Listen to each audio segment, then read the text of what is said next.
दोस्तों आज की इस वीडियो में आपको बताएंगे पितृपक्ष में कौवा को भोजन कराने का क्या महत्व है।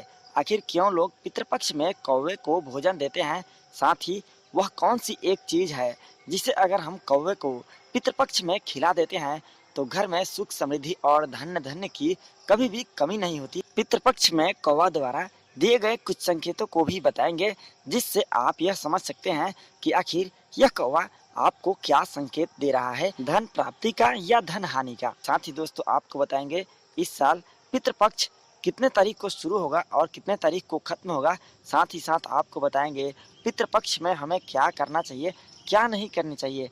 पितृपक्ष से जुड़ी बहुत सारी जानकारी इस वीडियो में आपको देने वाले हैं। दोस्तों वीडियो में आगे बढ़ने से पहले आप लोगों से छोटी सी अनुरोध है कि आपने अभी तक इस चैनल को सब्सक्राइब नहीं किया तो सब्सक्राइब जरूर कर लें। साथ ही साथ घंटा बटन को दबाकर ऑल पर क्लिक करें जिससे हमारे आने वाले सभी वीडियो आप लोगों तक पहुंचता रहे।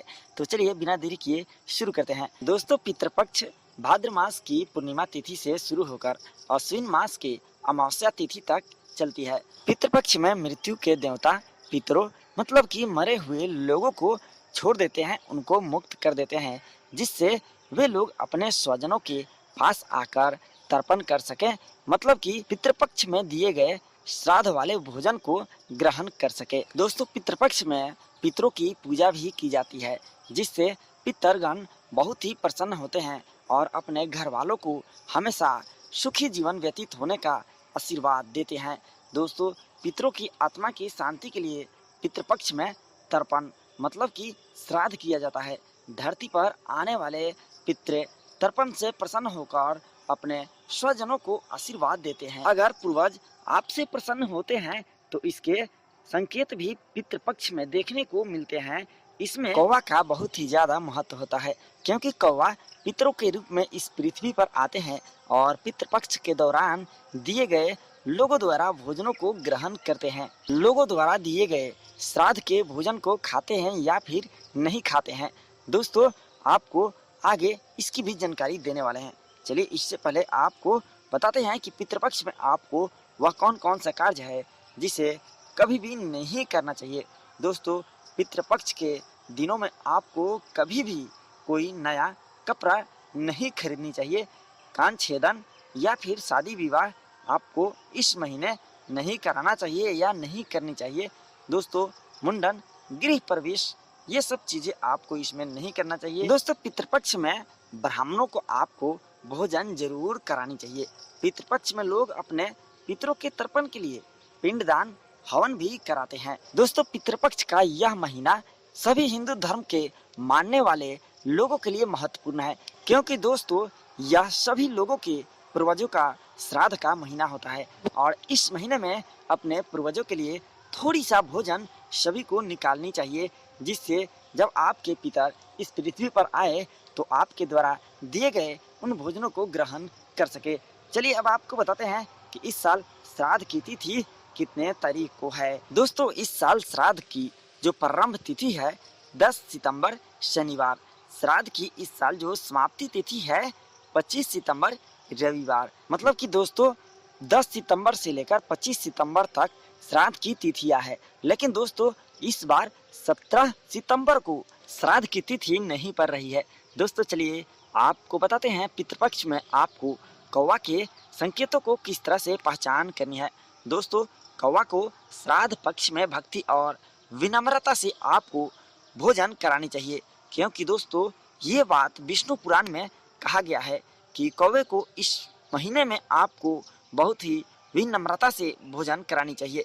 कौवा को पितरों का प्रतीक मानकर श्राद्ध पक्ष के दिनों में भोजन सभी लोगों को करानी चाहिए। दोस्तों पीपल के पेड़ और कौवा दोनों को पितरों का रूप माना जाता है। दोस्तों चलिए आपको बताते हैं कि अगर आपको पितृपक्ष के महीने में कौवा ना मिले तो आप किसे भोजन कराएं। दोस्तों त्रिपक्ष में एक थाली कौवे, कुत्ते, गाय के लिए भी आपको निकालनी चाहिए। अगर आपको पितृपक्ष में कौवे नहीं दिखाई दे रहे हैं तो आप इनके जगह पर किसी अन्य पक्षी को भी भोजन करा सकते हैं, लेकिन दोस्तों कौवा को अगर आप पितृपक्ष में भोजन कराते हैं तो यह बेहद ही उत्तम होता है। दोस्तों गरुड़ पुराण में लिखा है कि कौवा यमराज का संदेश वाहक है। श्राद्ध पक्ष में कौवे को खाना खिलाने से यमलोक में पितर देवताओं को तृप्ति मिलती है। प्राचीन शास्त्रों के अनुसार यम ने कौवे को वरदान दिया था कि तुम्हें दिया गया भोजन पूर्वजों की आत्मा को शांति देगा। तब से ही लोग पितृपक्ष में कौवे को भोजन खिलाते आ रहे हैं और तभी से यह प्रथा चली आ रही है।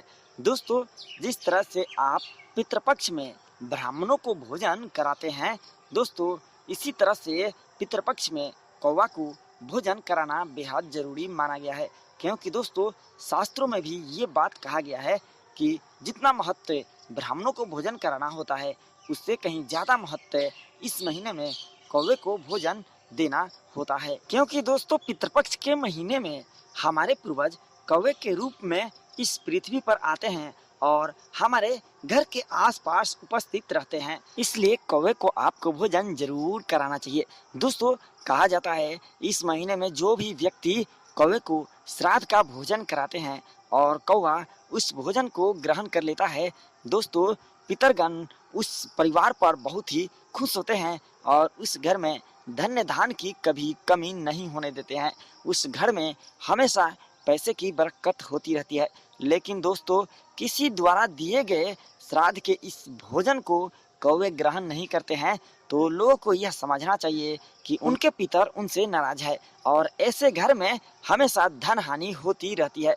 दोस्तों अपने पितरों को खुश करने के लिए आपको प्रत्येक साल इस महीने में श्राद्ध का भोजन कौवे को जरूर खिलानी चाहिए। तो दोस्तों आप लोगों को यह जानकारी कैसी लगी कमेंट बॉक्स में जरूर बताएं। वीडियो को लाइक और शेयर जरूर कर दें। धन्यवाद।